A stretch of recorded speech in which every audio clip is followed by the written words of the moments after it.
Hello ladies and gentlemen, I am BorderWise and welcome back to From the Depths, Let's Build, where we're not really making a full craft today. This is just something I recorded some time ago, so I've completely forgotten what I was up to during this recording session.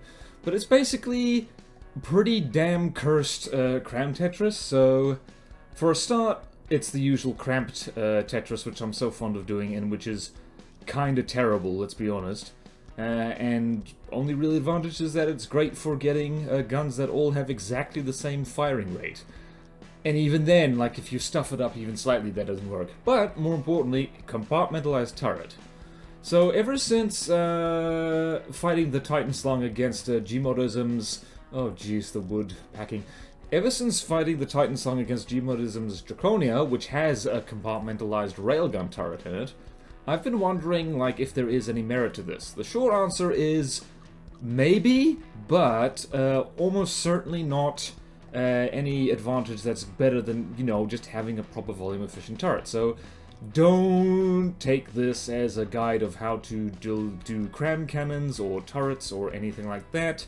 This is highly experimental and mostly for funsies, because I'm trying to remember, like, how many barrels this thing ends up with. It's either 8... Oh, okay, nope, it's 16.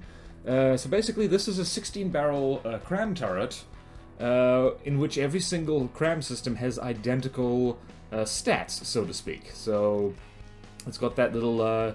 it's got these 4 little compartments, each with 4 CRAM cannons. So yeah, lots of multiples of 4, and yeah, I'm just checking there that everything's fine. That 5x5 cramped arrangement is super convenient. Is it optimized? Is it like the most optimized form of CRAM Tetris? Absolutely not. If you want good CRAMs, I beg you, don't be lazy like me and like, you know, do proper diamond, preferably 3D diamond. And if people want me to, I'm happy to do something like this, but with 3D Tetris instead, and maybe actually proper 3D diamond Tetris, because that would be a good idea. But yeah, so this is kind of the problem with any kind of multi-barrel turret, is that you gotta work out how to get all these damn things to where they're supposed to be, and you'll notice that you gotta offset a little bit. And in particular, the problem I have with this is that what you end up with is those connectors are exposed on the underside of the turret gap, which is not ideal, and is why I probably am never going to use a turret built in this way, like, for anything remotely practical. So, I'm not going to take it into the campaign, I'm not going to make anything like this in adventure mode, and assuming I ever enter a tournament again, yeah, I have done that once, probably not going to do something like this, because that's just not sensible. But it is fun experimentation, and let's face it, most of playing From the Depths is just fun experimentation until you accidentally stumble upon something that works well, and yeah, or someone just straight up tells you, like, what's good, which is, you know, a much faster way of doing it. And then the devs release a new patch and you gotta start all over again. The circle of life. And now Disney's gonna sue me. So anyway, it's just this is really rudimentary, not optimized turret cap either. It's just covering everything in at least 2 layers of metal, just to make absolutely sure that it doesn't, you know, disintegrate immediately. The main defense is just it's big, and, like, good luck getting every single firing piece all at once. And we're just gonna fill in the gaps with surge protectors. That's always a fun thing to do if you've got random little one block spaces in your turret. Is just fill in with surge protectors, because EMP is a bugger and will ruin your day otherwise. Yeah, so we got that, we got this, we got that. And yeah, so there's hollow space in this turret, which, by the way, is not a good idea, because that is an area for Hesh spalling to happen. Hesh needs an air gap in order to spawn its fragments, so you don't actually want to leave any air gaps in your turret if you're worried about Hesh. If you're worried about heat, though, it's better to use wedges or slopes on the inside, which I did not do here, because this turret is never going to be used for anything particularly sensible. I mean, it's a video game. Is there anything sensible about this? No, I don't think so.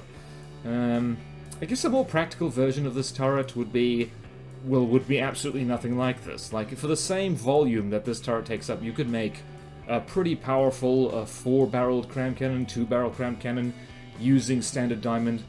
I do find, though, that standard diamond Tetris does not fit perfectly into the all the pre-made round turrets I've made, which is probably still not a reason to, like, avoid using it. It just means you have to build the turret from scratch every time, and I am shockingly lazy. 4,000 hours playing this game has made me just very aware that, you know, you gotta use your time right.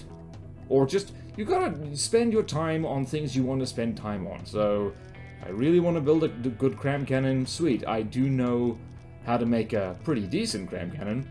And someone actually did the math on the 3D Tetris that I tend to use, or at least my default method of using 3D Tetris. I think there is one that is just objectively better than all the rest. I don't quite remember if I stumbled upon that one, or whether I'm doing something randomly stupid. But yeah, it's like, what was I talking about? Yeah, I need to get in the hang of doing 3D Cram Tetris again. The problem is it's time-consuming, so it's fiddly. It's a little bit like 4-connection Tetris for APS, in that it is, like, if you do the math, you should do that every time, pretty much. But at the same time, it is way more time-consuming, and remember, real life gets in the way. I've got other things I'd like to do. I've got canoes to build, man. I don't have to build them, but I want to. So yeah, and by the way, I need to do a video at some point on 3-connection APS Tetris, because that's really convenient. It is only 5% less material efficient than 4-connection Tetris, and it's just so much faster to make. I love it.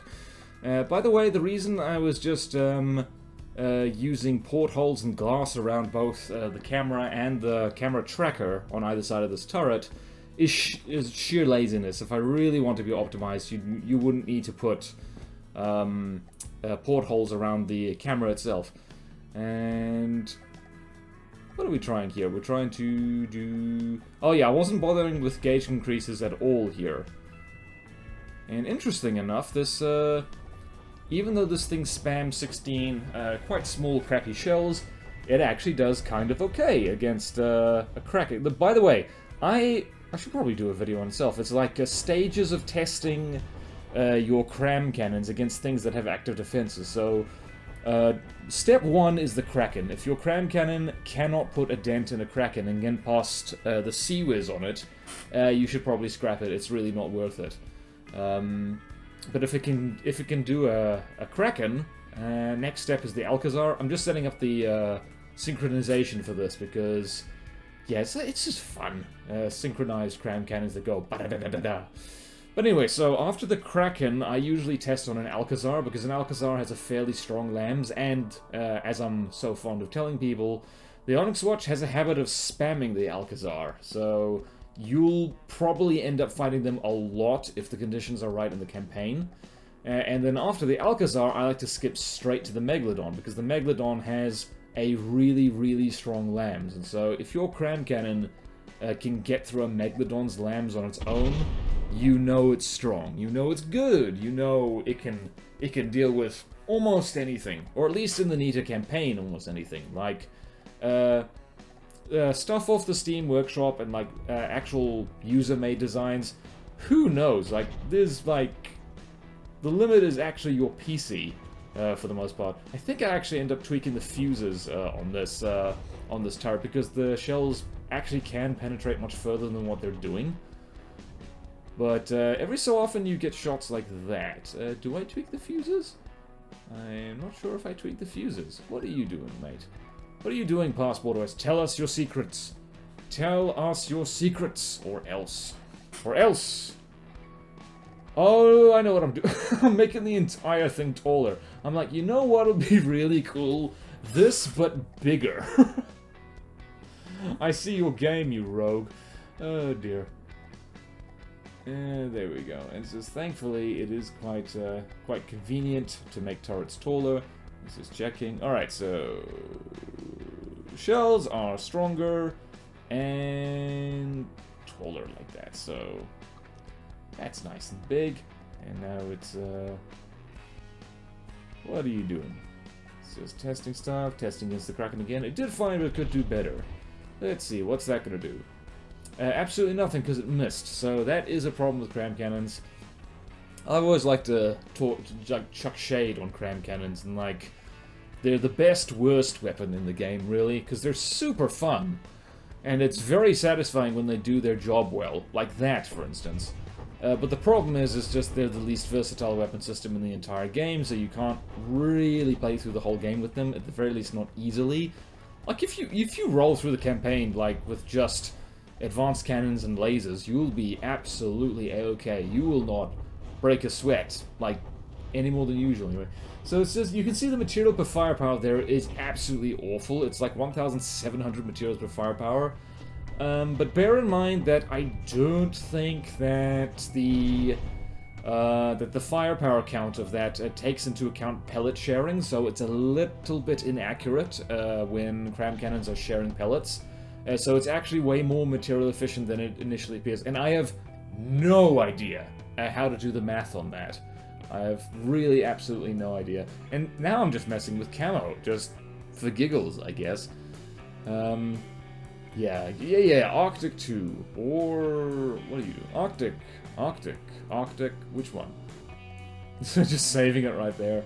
And now testing against, see, exactly what I mentioned. Now we're testing against the Alcazar, and we got through on the first volley, which is very nice. Very, very nice indeed. So, one of the reasons why testing against the Alcazar is a good idea is because the Alcazar's lambs actually recharges fairly quickly, so if your cram cannon doesn't have enough health to get through and consistently get through every time, it's probably never going to, because it doesn't have much of a thing there.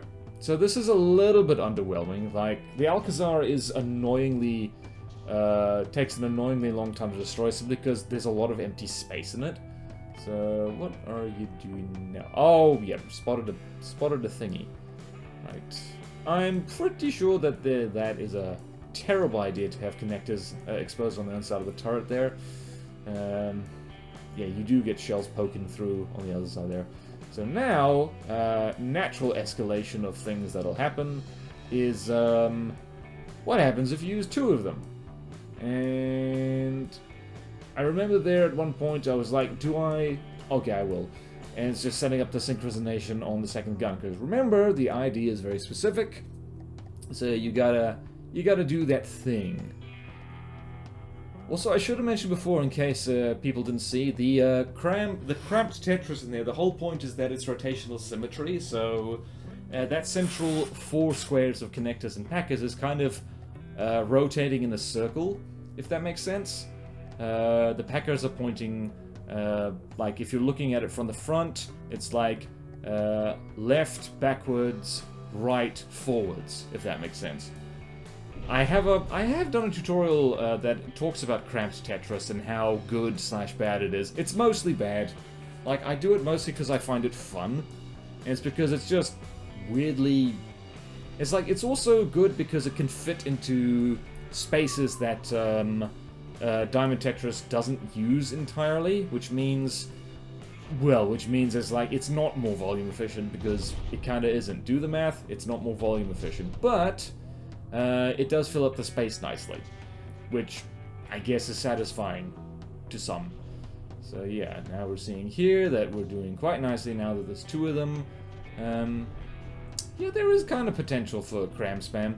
One of the things I've noticed messing around with cram cannons, and I do say that you're better off with a few big cram cannons rather than a whole bunch of smaller ones.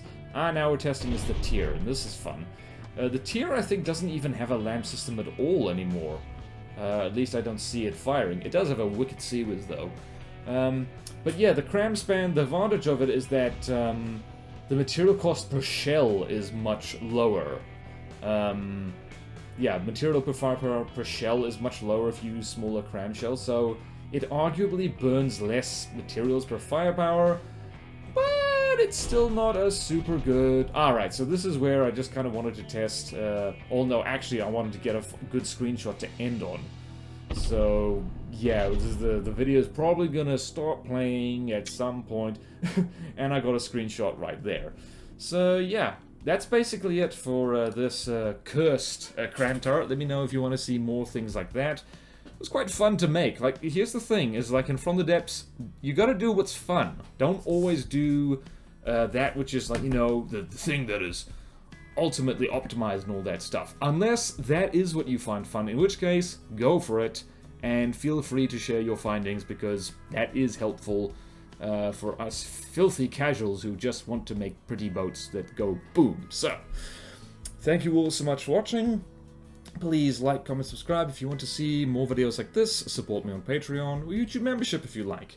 It really helps, and there's fun perks in it for you. Thank you to all my current supporters, and I will see you next time in From the Depths. Let's build. Farewell.